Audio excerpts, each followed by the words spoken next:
We've been talking about hobbies, and I'd like to discuss with you one or two more general questions related to this. Let's consider first of all current and future hobbies. What do you think are the most popular types of hobby in Germany?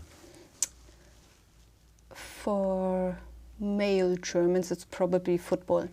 Mm-hmm. And for females, it might be shopping. I don't know. It could be shopping. But many people are actually doing sports. So they would go jogging in their spare time. Why do you think these hobbies are so popular? Because I think you need balance in life. The working life is quite hard, and nowadays in Germany with the economic situation, etc., everybody needs an anchor point or a balance to their struggle during their working hours. Mm-hmm. So I guess just to have relaxation and to calm down and as a stress relief, I think sports is a good way to do so, and I think that's why many Germans are doing it. It's probably worldwide the case. Let's pick up on that point of leisure time. You mentioned that the work leisure balance in Germany is perhaps a little bit out of balance. Can you tell me more about that? Yeah, I mean, the regular working hours would be 8 to 9 hours a day, but nowadays competition is quite big because of the unemployment, so everybody is really putting a lot of overtime in their work, and most of the time probably don't get paid for it.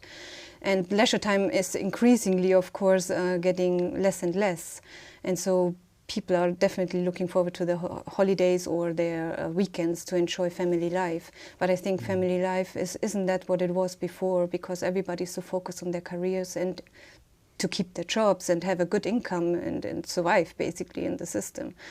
So, do you think this will continue in the future? Well, probably the next 10 years till the economy again is picking up and our social welfare system is getting better again, because it was quite good years ago. But the last 10 years, I would say, it really declined a bit.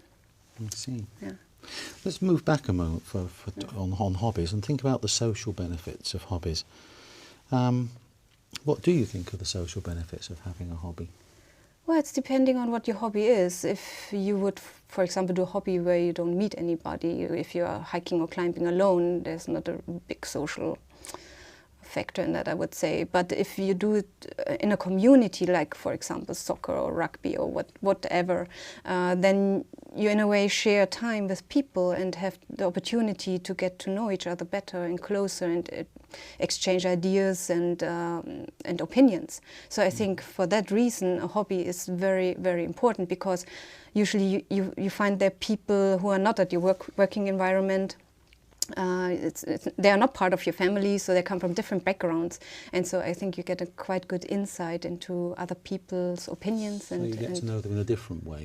Yeah, in a different way, because everybody's also relaxed. In your working environment, for example, I mean, everybody's quite formal and tries to do the proper thing, obviously, but if you are doing sports together, it's more casual, everything, and I think you would open up yourself more to the other person. So you think it influences the way we behave at work subsequently?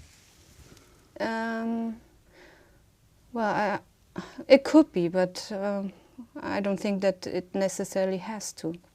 It could be if you would have a hobby. I mean, it's just hypothetical now, but it could be if you have a hobby and have good experience with other people and are quite relaxed with other people, that it would have a good influence in your work, in the relationships you hold at your working place. But that's quite hypothetical now from my point of view. Do you think there are any dangers in spending too much time on hobbies? If you would neglect your family, yes. If the hobby is more important than your family life, and in your working life maybe, then yes, there could be a danger that you lose track with what is going on in your relationship with your partner and children, etc. Thank you very much. That's the end of the speaking test. Thank you.